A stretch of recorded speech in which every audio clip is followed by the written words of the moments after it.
for coming. Thanks for having me. My worst nightmare when I do an event like this is that either nobody will show up or people will show up.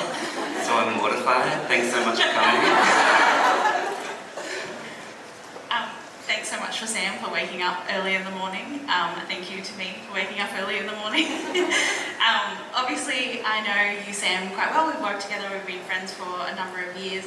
But to maybe people in the room who aren't familiar with your very vast practice, would you mind kind of introducing it to us a little bit more? Yeah, so I am a visual artist who's kind of taken a non-traditional route. I studied filmmaking and then started working as a journalist and didn't love that, so circled around to ceramics and animation. Anyway, I work predominantly in ceramics in terms of physical art form and illustration and animation. So my real passion is kind of taking different mediums and blending them together in a unique way. I kind of enjoy oscillating between mediums, I guess. So my mum thinks I'm unemployed, and it's a nightmare when people ask what I do for a living. So you've done some illustrations for places like Reach Out before. Can you kind of talk about some of those campaigns or things that your illustrations have been, Pride, I believe they've been included for. You've done quite a few campaigns. Did a Milo tin? Well, a Milo tin, how can we forget? Iconic. Yeah, it's been really rewarding partnering with organisations that align with my values. So I think in terms of Reach Out, I get to do illustrations every month that kind of speak to mental health issues to a young demographic, which is something I really enjoy doing. And also it helps diverse trickles of income. These are my smile tiles. I should have mentioned that earlier. It's one of my ongoing projects. I started about 5 years ago and share them on Instagram, and I make them in my kitchen, rolling them out and putting them in a baker's tray rack. That is in the background of all my Zoom calls and always brings up questions that I don't really know how to answer. And one of the biggest benefits of working with tiles was the highlight of my life.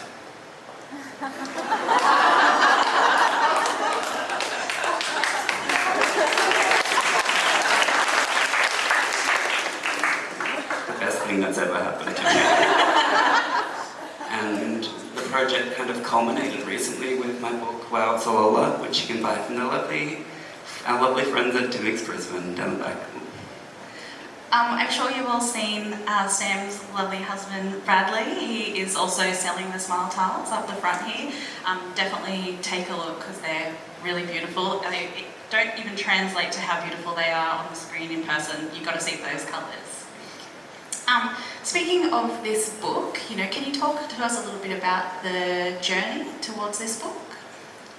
Yeah, so I started making the tiles. I was spending a lot of time in therapy about 5 years ago, a lot of time in waiting rooms for psychologists and psychiatrists and specialists, and all the art on the walls in waiting rooms. I'm not sure how many of you have sought out help professionally. But it's a lot of black and white barns and horses frozen mid-gallop and waves and the occasional unironic live, love, love kind of quote. And I don't know, I was kind of inspired to make colourful art that spoke to my specific experiences with mental health and could in fact sit in a space like that. So that was this, and then I worked out that smile rhymes with tile, and I was like, oh, can't not do that. I think this really fits well with today's theme of simplicity as well. I think you do a really good job, with all your artwork, but specifically with the tiles of making these really complex themes accessible and simple. Could you talk to us a little bit about the making process of the tiles? Yes, I can. I say it takes a lot of brains to look basic, and I think that is how I approach the tiles. It took me a long time to really master it. a lot of things can go wrong with something very simple. Hairline cracks, the lettering's off. Doing lettering with black glaze is really unforgiving. If a cat's tail brushes up against me, it's like 2 hours work gone. It took a long time to kind of master it, which Michelle can attest to, because I have in the past had like panic stations, phone calls. Michelle, I need help. I did make to order again and it was a big mistake. So it's a really slow process. You know, you roll it out. I always engrave the phrases. The first time I engrave every phrase, it's never really planned, it's always kind of intuitive, and that's why the words break across lines, because I literally don't plan it out. And then it's, every tile's fired twice, underglazed 3 times, glazed. It's such a long, slow process, but and then I fire them in my kiln that's the size of a microwave. So it's had a lot of special attention, each and every one. I think also a very cute problem that you seem to run into is your cats Benji and Beverly, who are quite the exploration kings. There's a lot of secret footprints in some of the earlier smile tiles. It seems that Baker's Tray seems to have fixed that. Being a ceramicist who works from home with 2 cats is like the most complicated creative form of self-harm. It is constantly an uphill battle. And the number of times I've rolled out 20 tiles and gone into my studio and just found paw prints throughout all of them. And then you find people who love cats and you sell them for extra.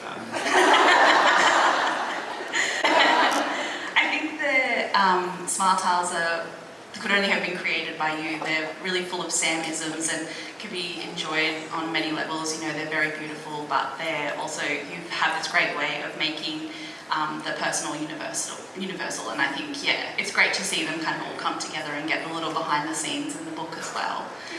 I guess the next thing I kind of want to talk about is some of the themes you're interested in exploring in your practice. Yes.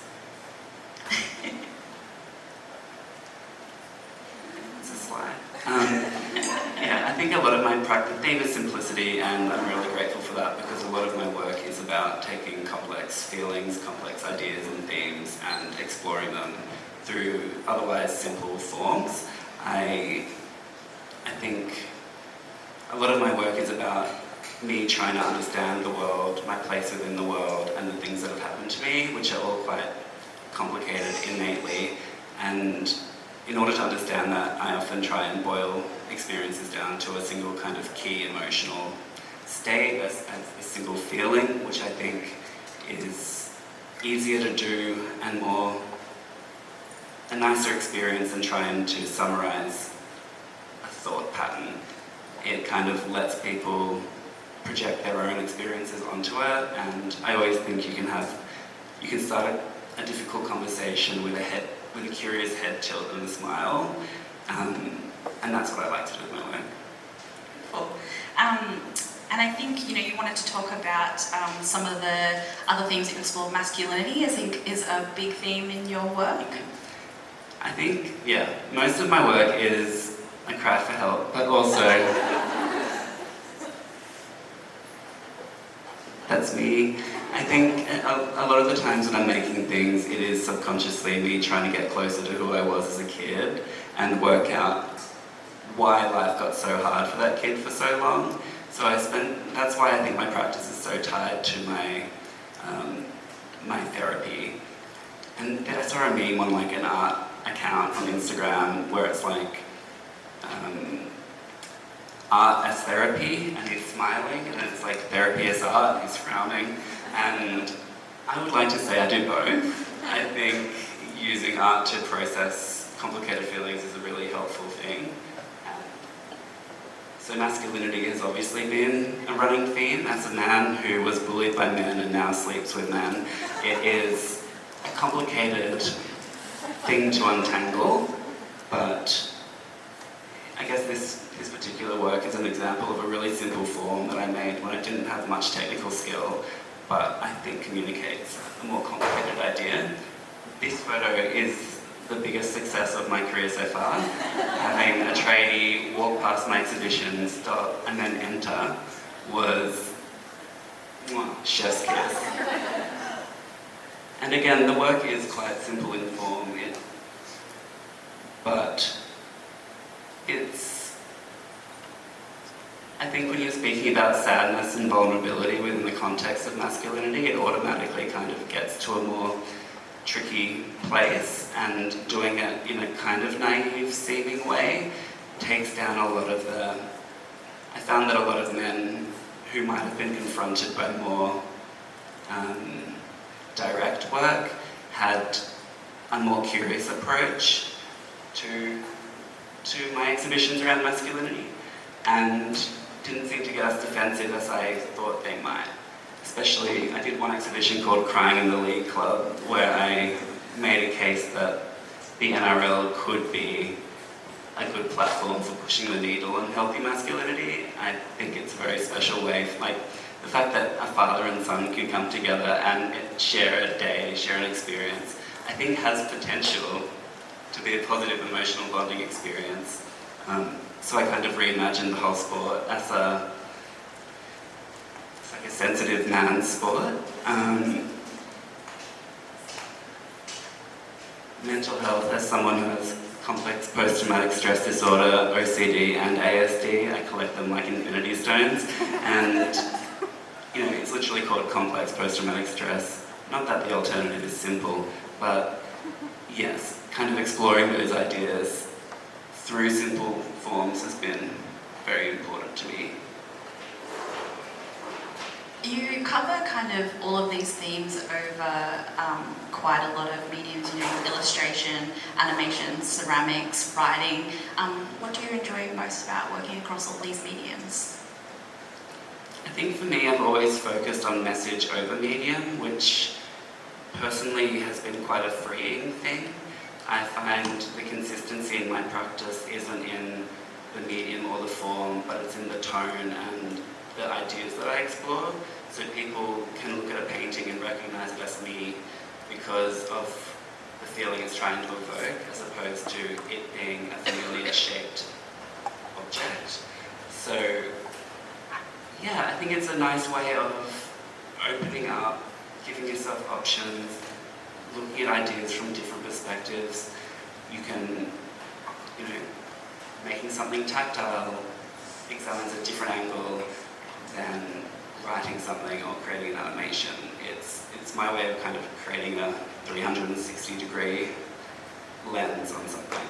Yeah, it's beautiful, and I think that's where you get this lovely combination. Like with the book, you get your writing and you see your ceramics as well and paired together. I think they all work so seamlessly together.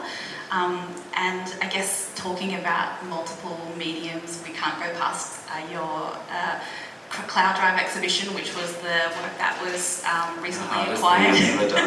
Recently acquired by the Gold Coast City collection. Could you talk to us a little bit about Cloud Drive? Yeah, so there was an opportunity when Hodder first opened on the Gold Coast to put forward proposals for large-scale artworks for their first exhibition, which was showcasing Gold Coast-based artists. And you don't often get an opportunity to have funding to produce a work, and this was one of those opportunities, so I kind of took it as a chance to push myself as much as I could. And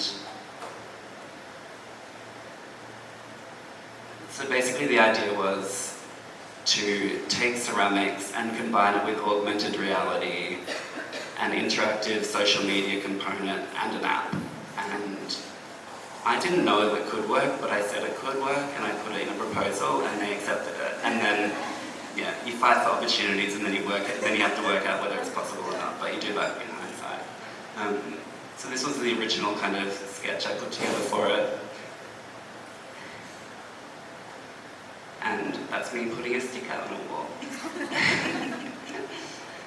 So basically the idea was that I invited members of the public to go to clouddrive.com and submit a thought, feeling or worry they have, and those submissions go into an Excel spreadsheet, which sounds very simple, and it really is, and are then kind of held within the ceramic clouds, and when you look at the clouds through an app, the messages drop down as animated statuses.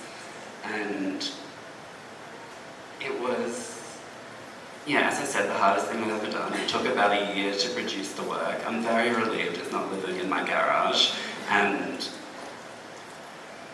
yeah, there it is. We built an 8 metre wall that you could open that little hatch door and walk into. It was kind of creepy, but yeah, the clouds are attached from inside. This beautiful work is actually on display again at Home of the Arts, which I'm fortunate to work at, so I get to see a lot of the patrons interact with it, and it's really great, like witnessing how people from all different generations and backgrounds interact with the work, because you are able to kind of connect with it on multiple levels. You know, it's got its physical component, which in itself is quite beautiful and very impactful with the scale. And I think you've also done a really great job of working with scale from a microwave-sized kiln here. I think it was quite tricky. And then, you know... Michelle was literally there while I was in the trenches. Like, my couches were pushed to the sides of my living room, and there were just ceramic clouds laid down everywhere. And I was like, I don't know what I'm doing. Just crying into the clouds. Clouds everywhere. But it was also kind of my way of seeing how I could make a work at a large scale that was quite complex in terms of the concept, but didn't require me to make all the actual physical labour of making the work was within my skill set, which admittedly is limited in terms of technical building. The forms are so simple, but because of the scale and the integration of AR, it became quite a really kind of complex work, and I'm proud of. Even though the one person to review it from the Sydney Morning Herald didn't use the app and thought it was just a wall of clouds and described it as really basic.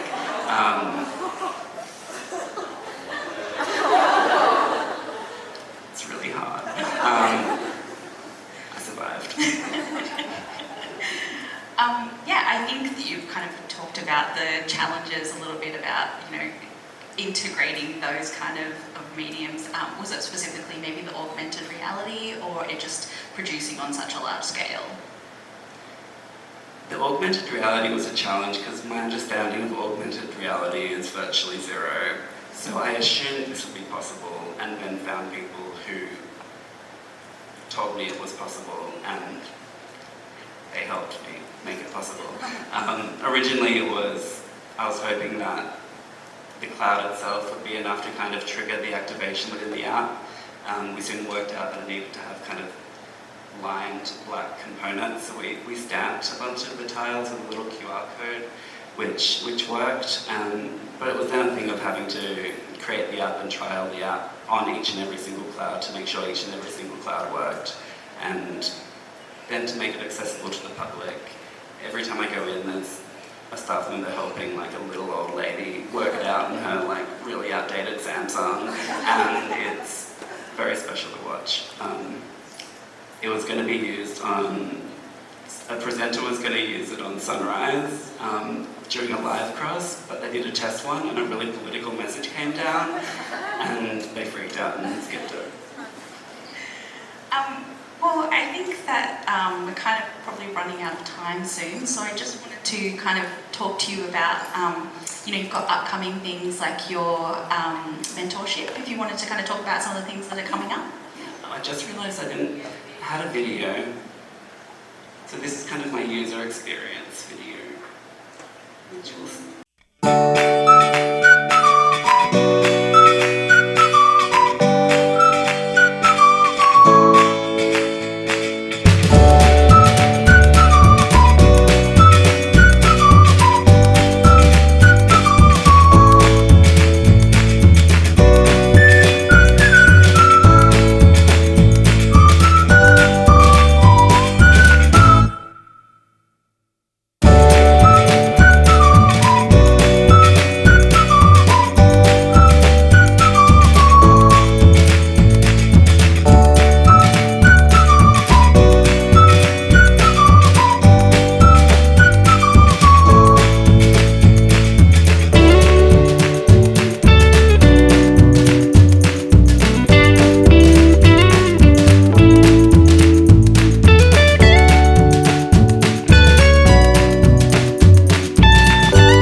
watched it 50 times, I'd get emotional. I was like, it's so beautiful. You're like, yeah, so thank you for sharing that, because I do think that the combination of materials is actually quite difficult to comprehend without seeing that little video, which really gives a good kind of idea of what It feels you're like the one opportunity I have had and possibly will have to make a work that brings every thread together of my practice, so that was very special. So upcoming things for you, the untapped mentorship you've got, because as we were thinking about your multidisciplinary practice, you are also working on TV shows at the moment. Yay. So the only thing I've ever studied is filmmaking, and I think my art practice was a way of me being creative in an ongoing capacity without the need to have yes from a bunch of gatekeepers. Film is very, very difficult to produce things. It takes like 10 years to make something. And I kind of needed for my own sanity to have ways to be creative every day. And that's kind of where my artistic practice came from.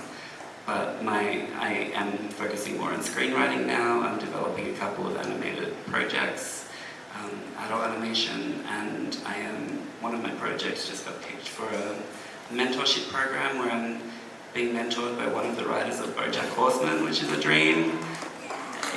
So I'm hoping that works out. My dream is to make a TV show and do one exhibition every 2 years, and hopefully never release a book again, because it was such a process, but I loved it. Please buy it. I'd really love if you could also explain the synopsis for that TV show that you're working on for your mentorship, because it's perfect. I am meant to be practicing my pitch, so I will give it. Basically, it's a bit messed up. It's about, in the 1960s, a deranged marriage counsellor abducts a series of newlywed clients and surgically attaches them spine to spine and makes them compete in a series of challenges to prove they're soulmates. And 20 years later, a documentary film student is interviewing the one surviving couple who are divorced but not yet separated and trying to solve the case. So it's kind of like a romantic Human Centipede meets Modern Family if the Dumpies were surgically attached. Yeah, that's it. I would love to see that get made. It has to get made. We'll see. I guess also these are the beautiful smile tiles. If you haven't already seen Bradley, Sam's lovely husband, up the front here, he is selling some smile tiles today. They are rarely available and very highly requested. So if you were after one, now is your chance, especially before Christmas, because as Sam has discussed, he probably won't do made to order again. Question mark? I'm keen to make less of them, yes, so that they can still make me smile. Well, I think we could open it up. We've got a couple tomorrow. Do we have a couple minutes for questions? Yeah, a couple of questions. We'll limit to a few. I'm going to come down and see anyone with their hand up with a question. No? I can question myself.